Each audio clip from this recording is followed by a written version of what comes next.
Please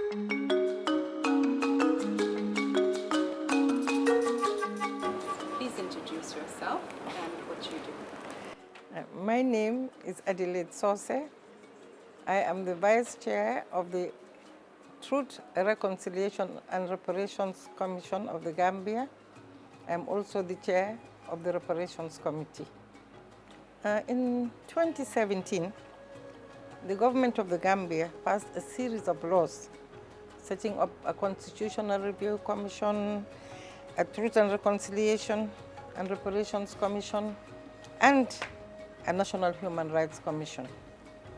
These instruments and institutions interlinked provide the broader framework of the transitional justice process intended to enable the country to transform from a long-standing dictatorship during which the Gambians suffered gross human rights violations. The TRRC is required to establish an impartial record of the human rights abuses that occurred in the country during this period.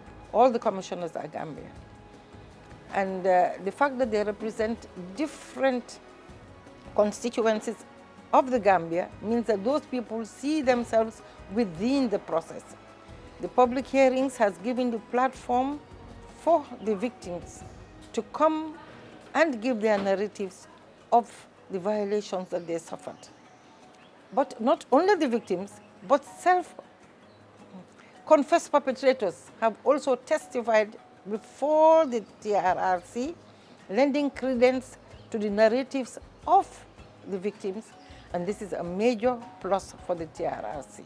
With support from the United Nations Development Program and the Office of the High Commission on Human Rights, victim participation in the TRRC process has been enhanced through the Victim Participation Fund. They have provided the resources for the victims to come from various parts of the country to come and testify before the Commission. The project has also been very influential in supporting the reparations instruments. For that we are very pleased, because it ensures now that the process is in place for a transparent, effective and equitable access to reparations. We are praying that the TRRC's recommendations will be accepted by the Gambians. But the fact that Gambians follow the TRRC process daily, and when we are not sitting, we are inundated with calls about why are you not sitting? They tell us how to do our work. Why did we not ask this question? And why did we not do this differently? Shows that people are engrossed in the process. And I think there is strong ownership of the process. The challenges are many. The challenges are, the time frame is number one, is very limited. So the workload on the commissioners and the staff of the TRRC is very high. Limited resources is also a major challenge. If it was not for the UNDP and the Office of the High Commission for Human Rights in the Gambia, I don't think we would have achieved what we have achieved. Their technical, financial, material input has really enhanced the work of the TRRC. In terms of reparations, I foresee that we will not have enough money to pay compensation, and that is critical. Managing the expectations of the victims is something that we will have to deal with. Expectations are very high, and the money that we have is not enough to meet the expectations of the victims. But I think if we do it on an equitable basis, they will understand that this is a poor country, the resources are not there, this is what the government has provided, and this is what the TRRC can provide.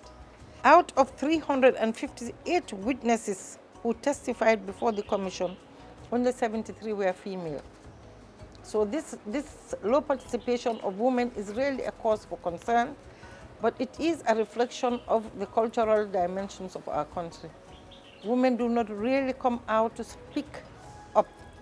And even though they have been given the assurance that they can testify privately, and no one will know that they have come to the TRRC, or even under a protected witness format, they are still very reluctant to come and testify before the Commission.